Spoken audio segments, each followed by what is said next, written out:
முதல்ல எனக்கு ஒரு அபூர்வமான மூலிகை வேணும். அது தங்க நிறத்தில், அதாவது கோல்டன் கலரில் இருக்கும். சேலத்துக்கு பக்கத்தில் கஞ்சமலைன்னு ஒரு இடம் இருக்குது. அங்கே தான் இந்த மூலிகைகள் கிடைக்கும். ஆனால் அது சாதாரணமாக நம்ம கண்ணுக்கு தெரியாது. அமாவாசை நைட்டில் முழு இருட்டில் மட்டும்தான் அந்த தாவரத்தை பார்க்க முடியும். கண்ணை பறிக்கிற அளவுக்கு அப்படியே பொன் நிறத்தில் தங்க மாதிரியே ஜொலிக்கும். அதுவும் இந்த தாவரம் மலையோட அடர்த்தியான பகுதிகளில் மட்டும்தான் இருக்கும். அங்கே போகிறது ரொம்ப ஆபத்தான விஷயங்கிறதுனால இது வரைக்கும் யாருமே அந்த தாவரத்தை பார்த்ததில்லை என்று ருத்ரவேந்தர் விளக்க, அமாவாசைக்கு இன்னும் எத்தனை நாள் இருக்கிறது என்று யோசித்தான் ஹரிஷ். நாளை மறுநாள் அமாவாசை.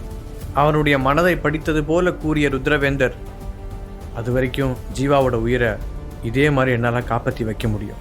ஆனால் எவ்வளோ சீக்கிரம் அந்த மூலிகையை கொண்டு வரீங்களோ அவ்வளோ சீக்கிரம் அவனால் பழையபடி எழுந்திருச்சு நடமாட முடியும் என்றார். சம்மதமாக தலையசைத்த ஹரிஷ், அப்போது அந்த இன்னொரு பொருள் என்று கேட்க, அதுவும் தங்கம் சம்பந்தப்பட்டது தான். தங்கத்தையும் தண்ணீரையும் சேர்த்து உருவாக்கப்பட்ட ஒரு அரிய வகை ரத்தினம். அது ரொம்ப பழமையானது. அதோட பேர் என்று ருத்ரவேந்தர் கூறி முடிக்கும் முன்பே சொர்ணவாரி ஹரிஷ் பதிலை கூறினான். அவனை மெச்சுதலாக பார்த்த ருத்ரவேந்தர், பரவாயில்ல ஹரிஷ், நீயும் நிறைய விஷயங்களை தெரிஞ்சு வச்சிருக்க.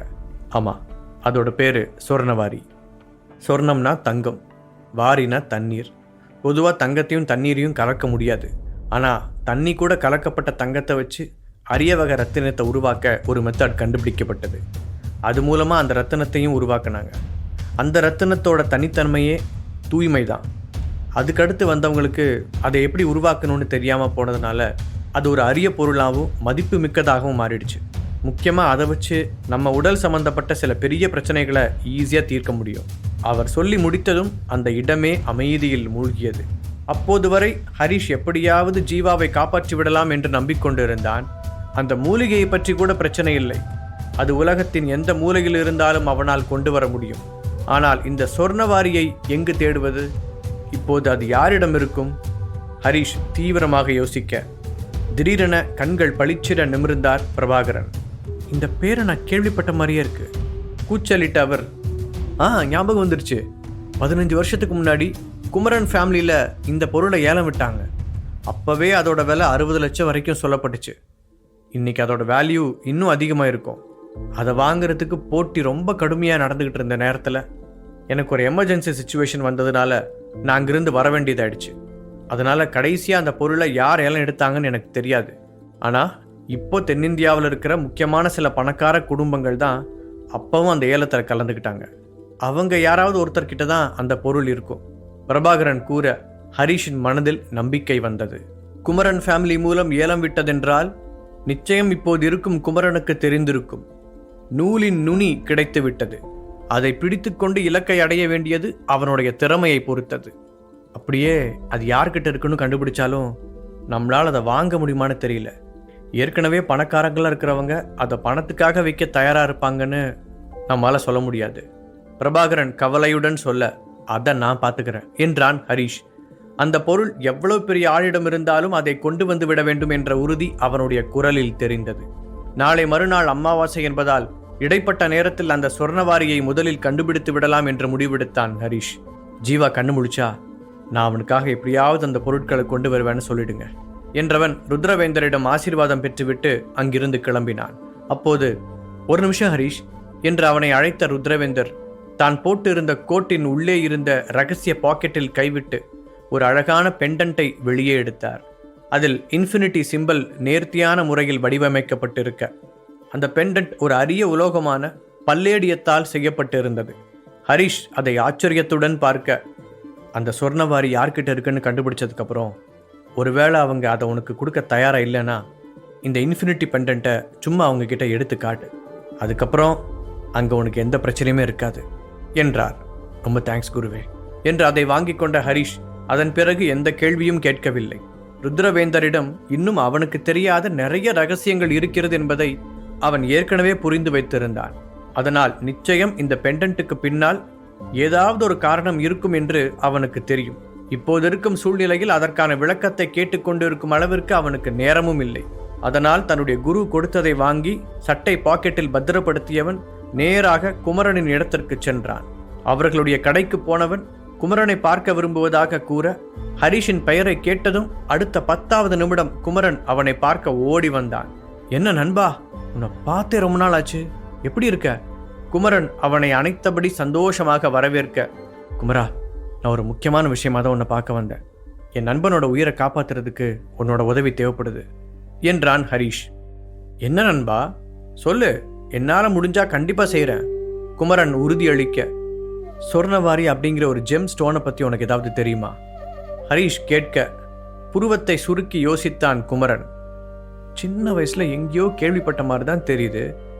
யோசனையுடன் குமரன் கூற, சுமார் 15 வருஷத்துக்கு முன்னாடி நீங்க தான் அதை ஏலம் விட்டுருக்கீங்க. அதை யார் வாங்கினாங்கன்னு உன்னால சொல்ல முடியுமா? ஹரிஷ் ஆர்வமாக கேட்டான். அதை கேட்டதும் உற்சாகமாக நிமிர்ந்த குமரன், கரெக்டு, இப்போ ஞாபகம் வந்துருச்சு. நான் சின்ன பையனா இருக்கும்போது அந்த பொருளை ஏலம் விட்டாங்க. அப்பவே கிட்டத்தட்ட 60-70 லட்சம்னு நினைக்கிறேன். இன்னைக்கு நாங்கள் இந்த அளவுக்கு பேரோடையும் புகழோடையும் இருக்கிறதுக்கு அந்த பொருளும் ஒரு காரணம்னு எங்கள் வீட்டில் சொல்லி நான் கேள்விப்பட்டிருக்கேன். ஆனால் அதை யார் வாங்கினாங்கன்னு எனக்கு சரியாக தெரியல. அப்பாவுக்கு சித்தப்பாவுக்கெல்லாம் அதை பற்றி தெரியும். பட் ஒரு ரூரல் ஏரியாவில் நிறைய பழங்கால பொருட்கள் இருக்கிறதா கேள்விப்பட்டு அதை பார்க்கறதுக்காக கிளம்பி போயிருக்காங்க. அங்கே நெட்வொர்க் கூட கிடைக்கிறதில்ல. நான் ஒன்று பண்ணுறேன், இன்னும் 2-3 நாள் அவங்க திரும்பி வந்துடுவாங்க. நான் அவங்க கிட்ட கேட்டு உனக்கு தகவல் சொல்கிறேன், ஓகேவா? குமரன் பேசிக்கொண்டே போக இடைமறித்த ஹரிஷ், அவ்வளோ நாளெல்லாம் டைம் இல்லை குமரா. சொல்லப்போனால் நான் இப்போ உடனே அதை பற்றின டீட்டெயில்ஸ் தெரிஞ்சுக்கிட்டாகணும், இல்லைனா பெரிய சிக்கலாயிடும். ஹரிஷ் கவலையுடன் சொல்ல குமரனுக்கும் என்ன செய்வதென்று தெரியவில்லை. ஆமாம், நீங்கள் ஏலத்தில் விற்கிற பொருள் எல்லாம் யார் எடுக்கிறாங்கன்னு ரெக்கார்ட்ஸ் வச்சிருப்பீங்கல்ல? திடீரென்று யோசனை வந்தவனாக ஹரிஷ் கேட்க குமரனும் உற்சாகமாக நிமிர்ந்தான்.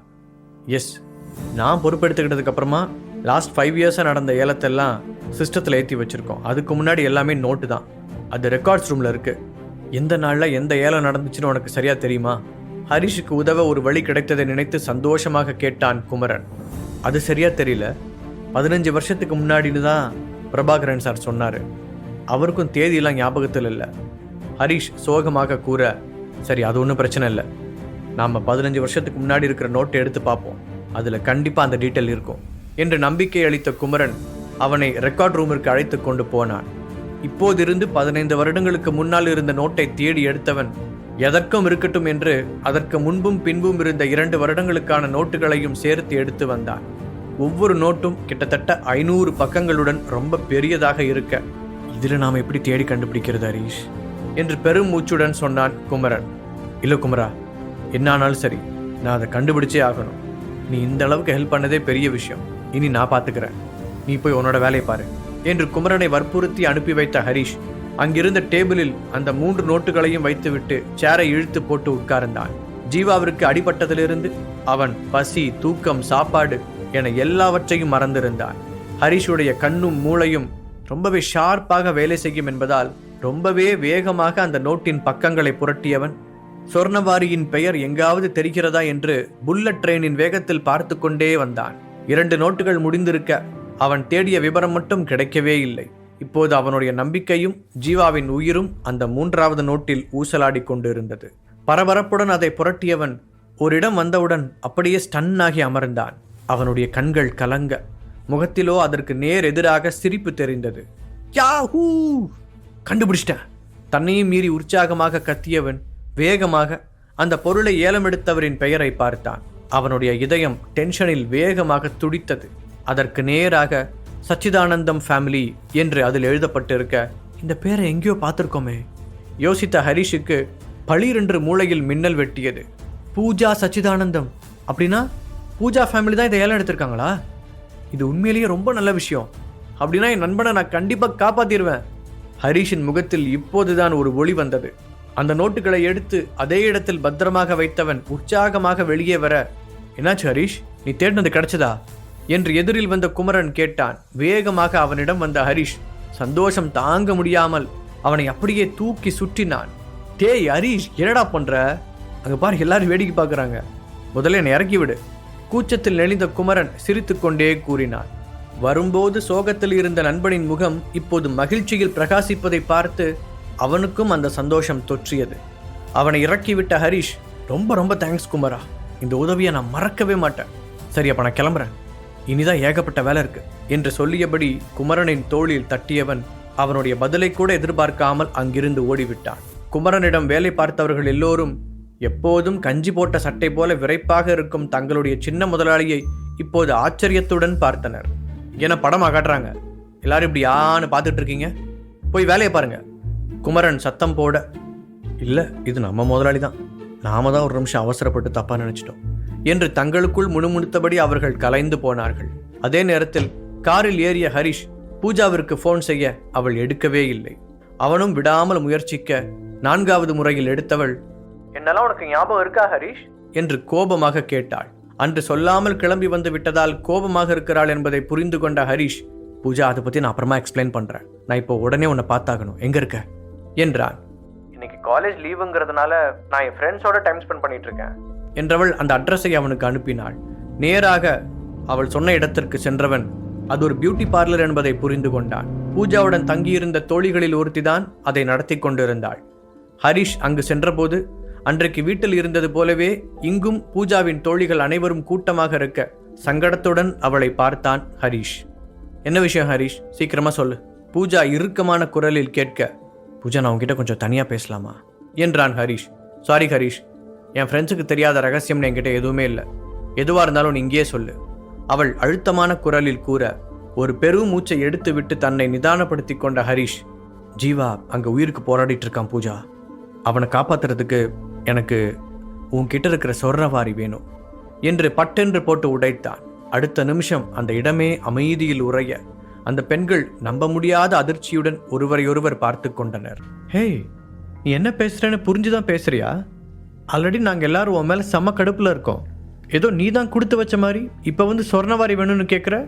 ஃபர்ஸ்ட் அதோட வேல்யூ என்னன்னு தெரியுமா உனக்கு? பூஜாவுடைய தோழிகளில் ஒருத்தி கேட்க, எனக்கு நல்லாவே தெரியும் பூஜா, அப்போவே உங்கள் ஃபேமிலி 60 to 70 lakhs கொடுத்து குமரன் ஃபேமிலி கிட்டேருந்து அதை ஏலத்தில் எடுத்ததாக கேள்விப்பட்டேன். இப்போ அதோட வேல்யூ கண்டிப்பாக இன்னும் இன்க்ரீஸ் ஆகிருக்கும். நீ எவ்வளோ வேணும்னு சொல்லு, நான் இப்போவே அந்த பணத்தை உனக்கு ட்ரான்ஸ்ஃபர் பண்ண சொல்கிறேன். எனக்கு எப்படியாவது அந்த ஜெம் ஸ்டோன் வேணும். பூஜாவை பார்த்த ஹரிஷ் லேசான பதட்டத்துடன் பேசினான். உன்னால் எப்படி அவ்வளோ காசு கொடுக்க முடியுங்கிறது அப்புறம் இருக்கட்டும், அதுக்கு முன்னாடி நமக்குள்ளே தீர்க்க வேண்டிய கணக்கு ஒன்று பாக்கி இருக்குன்னு தோணலையா உனக்கு? மற்றவர்களை பின்னால் தள்ளிவிட்டு அவனுக்கு முன்னால் வந்து நின்று கேட்டாள் மோனிஷா. என்னதான் அவளுடைய தாத்தாவை அவன் காப்பாற்றியிருந்தாலும் அன்றைக்கு ஃபோனில் ஹரிஷ் காட்டிய ஆட்டிடியூட் அவளுக்கு பிடிக்கவில்லை. அதோடு ரிப்பேர் பில் தயாரித்து கொடுப்பதாக சொல்லிவிட்டு திடீரென்று அவன் காணாமல் போனது அவளுடைய கோபத்தை இன்னும் அதிகப்படுத்தி இருந்தது. தீர்க்க வேண்டிய கணக்கா? நான் தான் அன்னைக்கே அந்த டேப்லெட்டை ரெடி பண்ணி கொடுத்துட்டேனே, சொல்லப்போனால் அதுக்கு நீங்கள் தான் எனக்கு தேங்க்ஸ் சொல்லணும். ஹரிஷ் புரியாமல் கேட்க, எது இந்த டேப்லெட்டா? கேட்டபடி மோனிஷா அவள் பேக்கில் இருந்த அந்த சின்ன பாட்டிலை எடுத்து வெளியே வைத்தாள். இத்தனை நடக்கும் போதும் பூஜா எதுவும் பேசாமல் அமைதியாக இருந்தாள். ஹரிஷின் மீது நம்பிக்கை வைத்து அவனுக்காக அவளுடைய தோழிகளையே எதிர்த்து நிற்கும் அளவிற்கு சென்றவள் பூஜா. ஆனால் அன்றைக்கு ஹரிஷ் வெறுமனே ஒரு லெட்டர் எழுதி வைத்து விட்டு காணாமல் போயிருந்தது அவளுக்கு பெரிய டிசப்பாயின்மெண்ட்டை கொடுத்திருந்தது. அதன் பிறகு அவளாக அவனை ஃபோனில் அழைத்த போதும் ஹரிஷ் ஃபோனை எடுக்கவில்லை. ஹரிஷின் தாத்தாவுக்கு உடல்நிலை சரியில்லாமல் போனது அவளுக்கு தெரியாதென்பதால் அவன் வேண்டுமென்றே அவளை அவாய்ட் செய்வதாக நினைத்தாள். ஆனாலும் இப்போது அவன் ஜீவாவின் உயிரை காப்பாற்றுவதற்காக என்று சொன்னதால் அவன் கூறுவது உண்மையா பொய்யா என்று தெரியாமல் ஒரு குழப்பத்திற்கு ஆளானவள் அமைதியாக யோசித்துக் கொண்டிருந்தாள். மோனிஷா எடுத்து வைத்த அந்த பாட்டிலை பார்த்த ஹரிஷ், ஆமா இந்த டேப்லெட்டை நீங்க இன்னும் சாப்பிடலையா என்று ஆச்சரியத்துடன் கேட்டான். எதை நம்பி சாப்பிட சொல்ற? உனக்கு ரிப்பேர் பில் தயாரிக்க தெரியாம எங்களை ஏமாத்துறதுக்காக உன் இஷ்டத்துக்கு நீ எதையாவது ரெடி பண்ணி வச்சுட்டு போயிருந்தா அதை சாப்பிட்டு எங்க மோனிஷாவுக்கு ஏதாவது ஆகிறதுக்கா? உதட்டை சுழித்தபடி கேட்டாள் பூஜாவின் தோழி. ஹரிஷ் அதற்கு என்ன பதில் சொல்வதென்று தெரியாமல் அவர்களை பார்த்தான். இப்போது ஜீவா இருக்கும் நிலையில் இவர்கள் மீது கோபத்தை காட்டுவதும் சரியாக இருக்காது. அவன் திரும்பி பூஜாவை பார்த்தான். அவளுடைய முகம் குழப்பத்தில் ஆழ்ந்திருக்க கண்களில் ஹரிஷின் மீதான சந்தேகம் தெரிந்தது. இங்கே பாரு பூஜா, அன்னைக்கு நான் சொல்லாமல் போனது தப்பு தான். என்னோட சிச்சுவேஷன் அப்படி இருந்துச்சு. ஏன்னா என்று உண்மையை சொல்ல வந்தவன் அதை சொன்னால் அவனுடைய தாத்தா ராஜேஸ்வரன் என்பதையும் கூற வேண்டும் என்பதால் பேச்சை பாதியில் நிறுத்தியவன், ப்ளீஸ் புரிஞ்சுக்க பூஜா, நான் வேணும்னு அப்படி செய்யலை. என்னோட ரொம்ப நெருங்கின ரிலேட்டிவுக்கு உடம்பு சரியில்லைன்னு கால் வந்துச்சு, அதான் நான் உங்ககிட்ட கூட சொல்ல முடியாமல் அவசரமாக கிளம்பி போயிட்டேன் என்று பாதி உண்மையை மட்டும் கூறினான். அவன் சொன்னதை கேட்டதும் பூஜாவின் முகத்தில் இலக்கம் தெரிய அவளுடைய தோழிகளுக்கு அது பிடிக்கவில்லை. அவர்களுக்கு ஏனோ இன்னும் ஹரிஷின் மீது சந்தேகமாகவே இருந்தது. பூஜா இரக்க குணம் கொண்டவள் என்பதால் அவள் ஈஸியாக ஹரிஷிடம் ஏமாந்து விடுவாளோ என்று பயந்தார்கள். நீ சொல்றதெல்லாம் நாங்கள் எதுக்காக நம்பணும்? மோனிஷா கடுமையான குரலில் கேட்டாள். நான் கொடுத்த அந்த டேப்லெட்டை சாப்பிட்ருந்தா உங்களுக்கே தெரிஞ்சிருக்கும். ஹரிஷ் முடிந்தவரை அமைதியாக பதில் சொன்னான். உண்மையான ரிப்பேர்பிள் டேப்லெட் எப்படி இருக்குன்னு எங்கள் யாருக்குமே தெரியாது. நீ ஏதாவது டூப்ளிகேட் மாத்திரையை வச்சுருந்தா என்ன பண்ணுறதுன்னு பயந்துக்கிட்டு தான் நான் இதை சாப்பிடல. மோனிஷா அலட்சியமாக கூற ஹரிஷ் அவளை ஒரு கூர்மையான பார்வை பார்த்தான். உன் தாத்தாவை அன்னைக்கு நான் தான் காப்பாற்றினேன். அப்போ நீ இந்த கேள்வியை கேட்கவே இல்லையே என்று அவனுடைய பார்வைக்கான அர்த்தத்தை புரிந்து கொண்ட மோனிஷா அவனுடைய கண்களை சந்திப்பதை தவிர்த்தாள். கொஞ்சம் கூட நன்றி உணர்ச்சி இல்லாமல் நேரத்திற்கு தகுந்தாற் போல மாறும் மோனிஷா மாதிரியான ஆட்களை நிறைய பார்த்து விட்டதால் ஹரிஷ் அதை பெரிய விஷயமாக எடுத்துக்கொள்ளவில்லை. இப்போது அவனுடைய நோக்கம் மொத்தமும் பூஜாவின் குடும்பத்திடம் இருக்கும் அந்த சொர்ணவாரியை எப்படியாவது வாங்க வேண்டும் என்பதில் தான் இருந்தது. எல்லாரும் கொஞ்சம் நிறுத்துறீங்களா? ஹரிஷ் என்னதான் சொல்றாரு ஒரு நிமிஷம் கேட்போம். அவளுடைய தோழிகள் மேலும் மேலும் ஹரிஷை இன்சல்ட் செய்வதை பொறுத்து கொள்ள முடியாத பூஜா ஒரு கட்டத்தில் தன்னை மீறி கத்தவும் அவளுடைய தோழிகள் சட்டென்று வாயை மூடிக்கொண்டார்கள். எனக்கு உன் மேலே நிறையவே வருத்தம் இருக்குது ஹரிஷ். மற்றவங்கள விடு. நான் உன் மேலே எவ்வளோ நம்பிக்கை வச்சு என்னோட வீட்டுக்கு கூட்டிகிட்டு போனேன்னு உனக்கே தெரியும். கடைசியில் இவங்கெல்லாம் சந்தேகப்பட்டது தான் உண்மைங்கிற மாதிரி நீ நடந்துக்கிட்ட. அட்லீஸ்ட் நான் ஃபோன் பண்ணும்போதாவது நீ எடுத்து பதில் சொல்லியிருந்தா நான் மோனிஷாவை இந்த டேப்லெட்டை சாப்பிட சொல்லியிருப்பேன். ஆனால் நீ எந்த ரெஸ்பான்ஸும் பண்ணாதப்போ என்னால் மட்டும் என்ன செய்ய முடியும் என்று தன் மன வருத்தத்தை அவனிடம் கூறிய பூஜா, சரி ஜீவாவுக்கு ஏதோ உடம்பு சரியில்லைன்னு சொன்னியே, அது உண்மையா என்று கேட்டாள். ஆமாம் உண்மைதான். இப்போ அவன் வீட்டில் தான் இருக்கான். உனக்கு சந்தேகம் இருந்தால் நீ என் கூட வா. அவனோட நிலைமையை நேர்லேயே உனக்கு காட்டுறேன். அதுக்கப்புறமா நீ உங்கள் வீட்டில் பேசி அந்த சொர்ணவாரியை வாங்கி கொடுத்தா கூட போதும். கவலையுடன் சொன்ன ஹரிஷை பார்த்த பூஜாவிற்கு அவன் நடிப்பதாக தோன்றவில்லை. அது அவள் வீட்டில் கேட்டு வாங்கணும்லாம் அவசியம் இல்லை. ஏன்னா பூஜா கையில் போட்டிருக்கிற பிரேஸ்லெட்டில் தான் நீ கேட்ட அந்த சொர்ணவாரி இருக்கு. பூஜாவின் தோழி கூற வேகமாக அவளுடைய கையை பார்த்தவன், என்ன இந்த பிரேஸ்லெட்டில் தான் அந்த சொர்ணவாரி இருக்கா? ஹரிஷ் ஆச்சரியத்துடன் கேட்க, ஆமாம், அந்த சொர்ணவாரியை வச்சிருக்கிறது அதிர்ஷ்டம்னு சொன்னதுனால எங்கள் அப்பா அதை ஏழை எடுத்த உடனே பிரேஸ்லெட்டாக செஞ்சு சின்ன பிள்ளையாக இருந்து எனக்கு போட்டு விட்டார். அப்போ இருந்து இது என்னோட கையில் தான் இருக்குது. நான் இது ஒரு பொக்கிஷம் மாதிரி பாதுகாத்துட்டு வரேன். சொன்னபடி கையில் இருந்த பிரேஸ்லெட்டை கழட்டினாள் பூஜா. ஜீவாவிற்கும் ஹரிஷுக்கும் இருந்த நட்பை இந்த கொஞ்ச நாட்களாக பக்கத்தில் இருந்து பார்ப்பவள் என்பதால் ஜீவா விஷயத்தில் ஹரிஷ் இப்படி ஒரு பொய்யை சொல்ல மாட்டான் என்று நம்பினாள். ஜீவாவோட உயிர்னு சொன்னதுனால தான் இதை நான் உனக்கு கொடுக்குறேன் என்றபடி அவள் தர ஹரிஷ் அதை எடுப்பதற்கு முன்பாக மோனிஷா கையை நீட்டி அதை பிடுங்கினாள். மோனிஷா என்ன பண்ற? பூஜா அதிர்ச்சியுடன் கேட்க, பூஜா நீ அதை பற்றி கவலைப்படாத, நான் ஹரிஷுக்கு ஒரு பாடம் கற்றுக் கொடுக்க விரும்புகிறேன் என்றாள் மோனிஷா.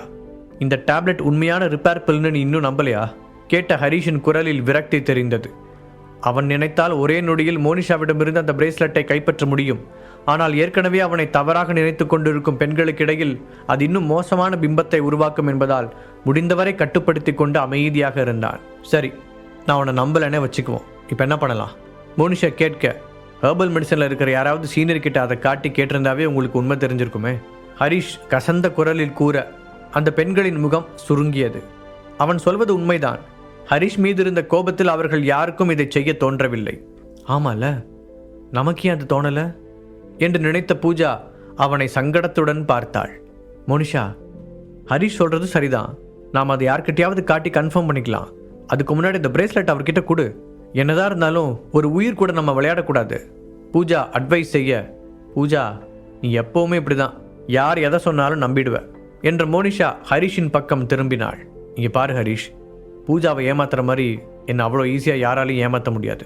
இந்த டேப்லெட் உண்மையானது தான் ப்ரூவ் பண்ணி காட்டிட்டு அதுக்கப்புறமா நீ இந்த பிரேஸ்லெட்டை வாங்கிக்கோ. அப்படி இல்லைனா இந்த பிரேஸ்லெட்டை கடைசி வரைக்கும் நீ உன் கைக்கு கிடைக்காம என்னால் பண்ண முடியும். அவ்வளோ ஏன், தேவைப்பட்டா இதை அழிக்க கூட செய்வேன். மோனிஷா ஆணவமான குரலில் கூற அவளின் கோபத்தை மீறி எதுவும் செய்ய முடியாமல் தவித்தாள் பூஜா. மோனிஷாவின் கோபத்தை பற்றியும் பிடிவாதத்தை பற்றியும் பூஜாவிற்கு நன்றாக தெரியும். அந்த மாதிரி நேரங்களில் முடிந்தவரை விட்டு கொடுத்து அவளை அமைதிப்படுத்த பழகி கொண்டாள். ஆனால் இப்போது அவள் எல்லை மீறி செல்வது பூஜாவிற்கு புரிந்தாலும் சட்டென்று தோழியை விட்டு கொடுக்க முடியாமல் ஹரிஷை பரிதாபமாக பார்த்தாள். மோனிஷா, உங்களுக்கு அது தெரியுமான்னு தெரியல, சொர்ணவாரியை யாராலையும் அழிக்க முடியாது. ஸோ நீங்கள் அதை அழிக்கிறதுக்கு எந்த ஒரு வழியுமே இல்லை. ஹரிஷ் எந்த உணர்ச்சியும் இல்லாத குரலில் கூறினான். சரி, இதை அழிக்க முடியாட்டி என்ன? நான் அதை கடலை தூக்கி போடுவேன், இல்லை உன்னால் எடுக்கவே முடியாத இடத்துல அதை மறைச்சி வைப்பேன். என்னால் என்ன வேணாலும் செய்ய முடியும்.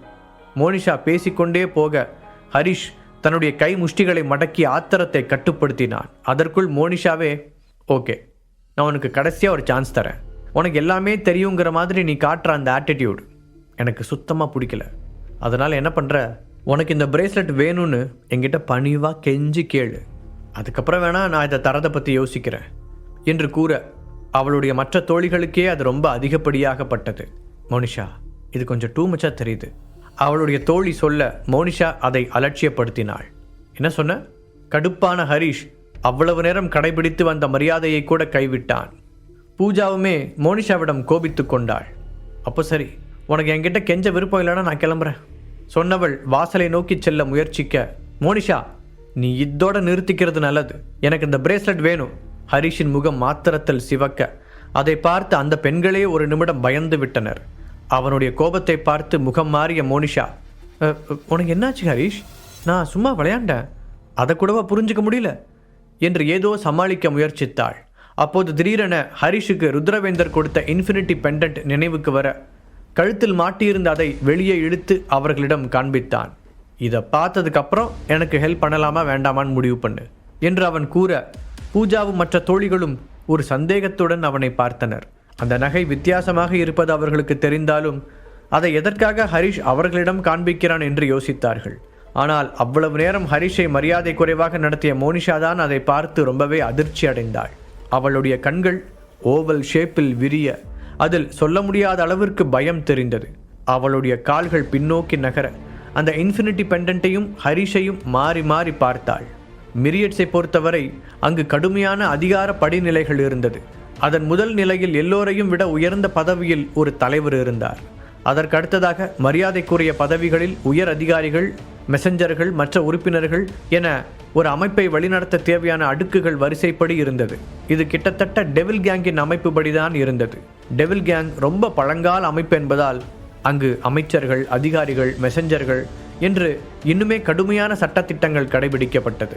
இரண்டு அமைப்புகளிலுமே உயர் பதவியில் இருப்பவர்களை அதில் இருக்கும் மெம்பர்கள் மிகுந்த மரியாதையுடன் நடத்தினர். அதனால்தான் ஸ்ரீதர் கூட ஹரிஷிடம் ரொம்பவே பணிவாக நடந்து கொண்டான். மோனிஷாவின் தாத்தா மிரியட்ஸின் 12 மெசஞ்சர்கள், அதாவது 12 தூதுவர்களில் ஒருவர். ஆம், டெவில் கேங்கில் ஹரிஷுக்கு இருக்கும் அதே பதவி. ஹரிஷ் காட்டிய இன்ஃபினிட்டி பெண்டன்ட் மிரியட்ஸின் துணைத் தலைவரின் சின்னமாகும். அதனால்தான் மோனிஷா அந்த அளவிற்கு அதிர்ச்சிக்குள்ளானாள். நீங்கள் எங்களோட துணைத் தலைவர்னு சத்தியமாக எனக்கு தெரியாது, என்னை மன்னிச்சிருங்க. அவள் திடீரென பணிவாக தலைகுனிந்து அவனிடம் மன்னிப்பு கேட்டாள். மிரியட்ஸில் முக்கியமான மெம்பர்கள் அனைவருக்கும் ஹரிஷ் காட்டிய சின்னத்தை வைத்திருப்பவர்களிடம் மிகவும் மரியாதையாக நடந்து கொள்ள வேண்டும் என்று தெரியும். மோனிஷா நீண்ட காலமாக அந்த அமைப்பில் இருப்பதால் அதை பார்த்தவுடன் அடையாளம் கண்டுபிடித்து விட்டாள். அவள் சொன்னதை கேட்ட பூஜாவும் மற்ற பெண்களும் அதிர்ச்சி அடைந்தவுடன் வேகமாக சோஃபாவில் இருந்து எழுந்து நின்றனர். அவர்கள் சத்தமாக மூச்சுவிடக்கூட துணியவில்லை. ஏனென்றால் அங்கிருந்த பெண்கள் எல்லோருமே மிரியட்ஸின் உறுப்பினர்கள். அதனால் அதன் சட்டத்திட்டத்திற்கு கட்டுப்பட்டவர்கள். இவ்வளவு நேரம் ஹரிஷுக்கு கொடுத்த தொல்லைகளை நினைத்து மோனிஷா பயந்து போனாள். அவளுடைய முகம் இரத்த பசையின்றி வெளிரி போய் தெரிந்தது. ஆனால் இன்னொரு பக்கம் அவர்களிடம் தெரிந்த அந்த திடீர் மாற்றத்தை பார்த்து ஹரிஷே ஒரு நிமிடம் ஜர்க் ஆகிவிட்டான். அது மட்டும் இல்லாமல் அவனுக்கு குழப்பமாகவும் இருந்தது. குருவுக்கும் மிரியட்ஸுக்கும் என்ன சம்பந்தம்? டெவில் கேங்கில் இருக்கிறவங்க அவருக்கு கொடுக்குற மரியாதையை பார்த்து நான் அந்த அமைப்பில் தான் இவர் இருக்காருன்னு நினச்சேன். அப்படி இல்லையா? அவர் எப்போ மிரியட்ஸுக்கு துணைத் தலைவரானார் என்று புரியாமல் யோசித்தான் ஹரிஷ். அவர்கிட்ட இன்னும் எத்தனை ரகசியங்கள் தான் இருக்குன்னே தெரியல. இப்போ தான் ஒவ்வொன்றா வெளியில் வருது. மைண்ட் வாய்ஸில் பேசிக்கொண்ட ஹரிஷுக்கு சடனாக அப்போதுதான் அந்த முக்கியமான விஷயம் நினைவுக்கு வந்தது. அப்போதுதான் மிரியட்ஸ் துணைத் தலைவரின் சின்னம் பிளாட்டினத்தால் ஆனதென்று ஒரு முறை விக்டர் அவனிடம் சொல்லியிருந்தது ஹரிஷுக்கு ஞாபகம் வந்தது.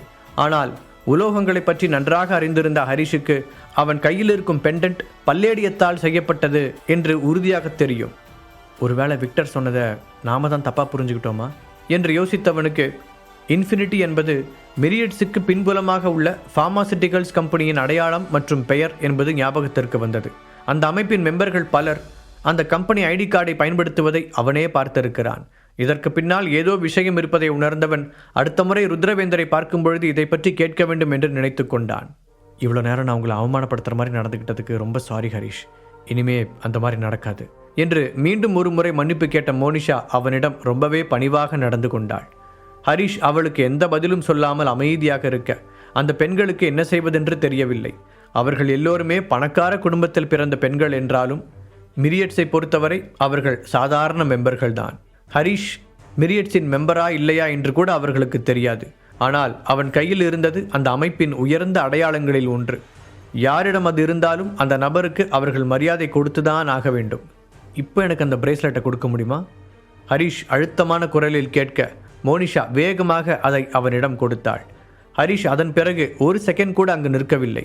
அந்த பிரேஸ்லெட்டை எடுத்துக்கொண்டு அங்கிருந்து கிளம்பி விட்டான். இனி அவனிடம் வீணாக்குவதற்கு நேரம் இல்லை. ஹரிஷ் அந்த இடத்தை விட்டு சென்ற பிறகு மோனிஷா ஒரு நிம்மதி பெருமூச்சை விட பூஜாவும் மற்ற தோழிகளும் அவளை அமைதியாக பார்த்தனர்.